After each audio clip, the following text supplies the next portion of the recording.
Fala pessoal, tudo bem? Aqui é o Cauã e hoje a gente vai aprender as principais ferramentas para começar a fazer um trabalho bom no Photoshop. A primeira ferramenta que a gente vai ver é a ferramenta Mover. O atalho para acessar ela é a letra V. Bom, como o próprio nome diz, a ferramenta Mover move os objetos da tela. Por exemplo, aqui eu vou criar duas formas, dois retângulos, só para exemplificar.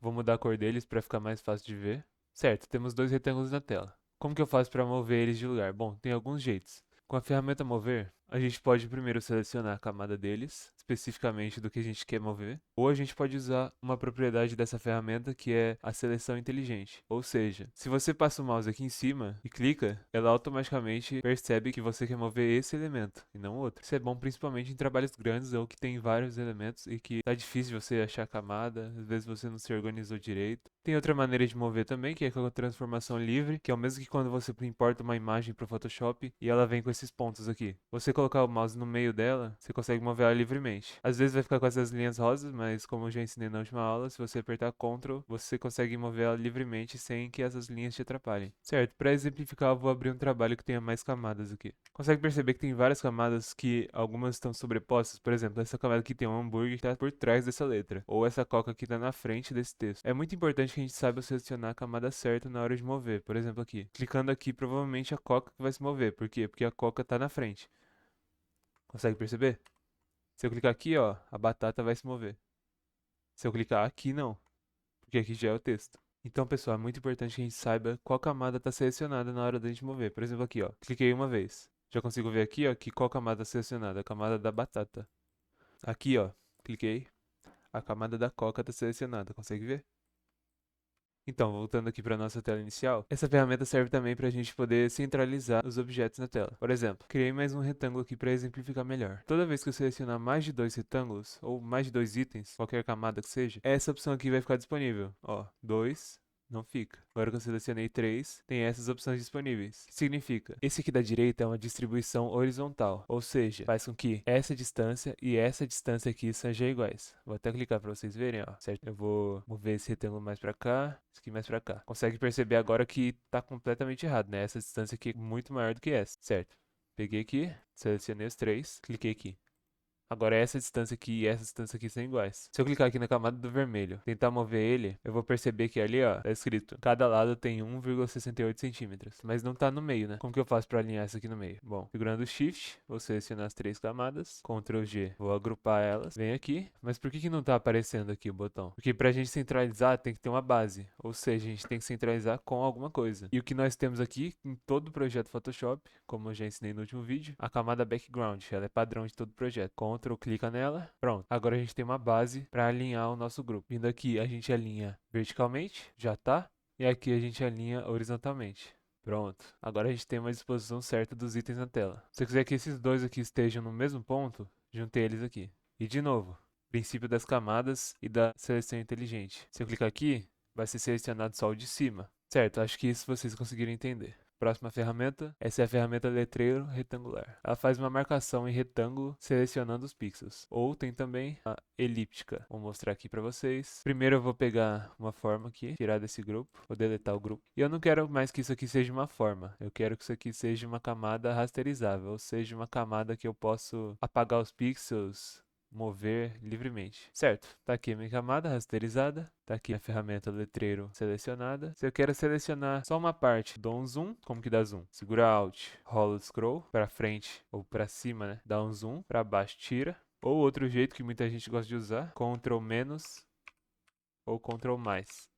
E como que a gente faz para se mexer na tela? Tem duas formas. Tem o H, você pega a ferramenta à mão, clicando você pode se mover na tela, ou com qualquer outra ferramenta que você esteja, por exemplo, se eu estou com um pincel, ou se eu estou com a ferramenta mover na mão. Se eu segurar espaço, já vai aparecer a mãozinha automaticamente, que é a maneira fácil da gente se mover aqui na tela. Certo, agora que você sabe isso, já está mais fácil de você selecionar partes pequenas, né? Peguei aqui a ferramenta, verifico se a camada certa está selecionada, selecionei uma parte. Aí você pensa, certo, agora é só arrastar, né? Não. Se você só arrastar, você vai arrastar só a seleção. Para você tirar essa parte daqui, você vai apertar, segurar Ctrl. Perceba que o item muda de seleção para uma tesoura. Você vai recortar essa parte aqui. Recortou. Ctrl D para tirar a seleção. A mesma coisa a gente pode fazer com a ferramenta elipse. Vamos aqui para o lado. Quero tirar um círculo daqui.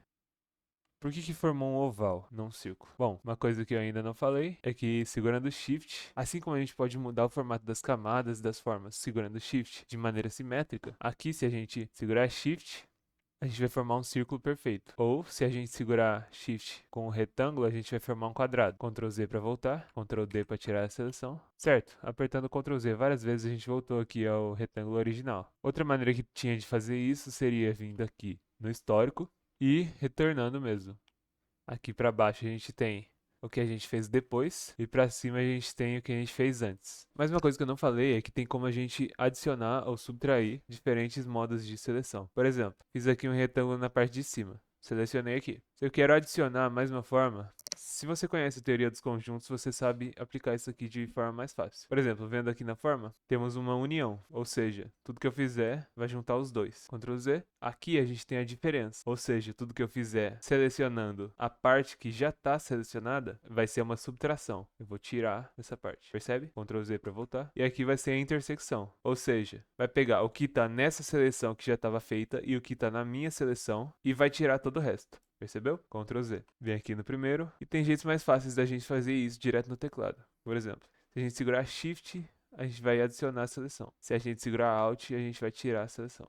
Perceba que isso aqui pode funcionar com várias ferramentas de seleção, tá? Com a elipse e até com outras ferramentas que a gente ainda não viu. São ferramentas de seleção um pouquinho mais avançadas e a gente vai ver nas próximas aulas. Ctrl D para tirar a seleção. Beleza, a próxima ferramenta da aula de hoje é a ferramenta pincel. Atalho para pegar ela é o B, certo? Com ela selecionada, com a camada rasterizada, a gente pode desenhar na tela livremente. E ela tem algumas propriedades que todo mundo tem que saber. O mais importante para saber dela é o botão direito, ou esse menu aqui, que serve basicamente para você gerenciar todas as principais propriedades do pincel, que são o quê? O formato dele, ou seja, ele vai ficar mais achatado, ou se ele vai ficar um círculo completo, mas isso aí depende, varia de pincel para pincel, por exemplo, tem pincel com esse formato aqui, que é completamente diferente, são pincéis específicos. Mas bom, a gente usa isso aqui principalmente quando a gente vai fazer alguma sombra. Essa propriedade aqui é o tamanho do pincel. Segurando Shift, a gente move isso aqui mais rápido, a gente pode vir aqui no nome, diminuir, ou a gente pode vir aqui, selecionar o tamanho e mover com o scroll para cima e para baixo. Se segurar Shift, vai de 10 em 10, para cima e para baixo. Aqui é a dureza do pincel, ou seja, se toda essa área vai ser coberta por pixels da mesma cor, da mesma intensidade. Por exemplo, vou colocar aqui, pincel de tamanho 200. Com dureza 0, fica assim. Pincel de tamanho 200. Com dureza 100, fica assim. Certo? O tamanho do pincel não mudou, mas você pode ver que ficou completamente diferente o risco dele na tela. Além disso, a gente pode usar essa seta aqui para girar, colocar no ângulo que a gente desejar. E alguns jeitos mais fáceis da gente poder mudar o tamanho seria segurando o Alt, botão direito, para a direita aumenta, para a esquerda diminui, para cima diminui a força e para baixo aumenta a força. Botão direito e a gente arruma. Se a gente segurar Shift, ele trava em alguns pontos específicos. Se a gente não segurar Shift, move livremente, certo? Vou travar aqui no padrão. Bom, daqui o que você tem que saber é basicamente isso, certo? Além disso, a opção que você mais vai precisar saber no seu dia a dia é essa opção aqui, importar pincéis. E quando você baixar um pack de pincéis ou um grupo de pincéis personalizado, um zip, você vai extrair usando aqui, certo? Vai ser um arquivo .abr, que nem esse. Daqui é basicamente isso. Vamos aqui para a direita. Aqui a gente tem mais propriedades do pincel. Aqui temos os modos de mesclagem, mas eu aconselho você fazer isso direto na camada, criar uma camada para cada coisa que você for fazer no seu projeto e ir mudando o modo de mesclagem aqui. Aqui a gente tem a opacidade, que também a gente tem aqui, que é o quanto dá para ver a camada de baixo, mesmo estando nessa camada. Por exemplo, aqui, criei duas camadas, opacidade 29. Tá vendo? A gente ainda consegue ver o que está embaixo. Outra propriedade muito parecida com essa é o flow, que é basicamente a força aplicada no pincel também. Por exemplo, se a gente deixar bem baixo, a gente consegue ver vários círculos pequenos. Além disso, a gente tem essa propriedade aqui, que é para suavizar o traço. Ou seja, se o traço está muito tremido, está muito impreciso, se você colocar isso aqui no máximo, ele vai ficar mais suave, tá vendo? Porém, tem um pequeno delay também.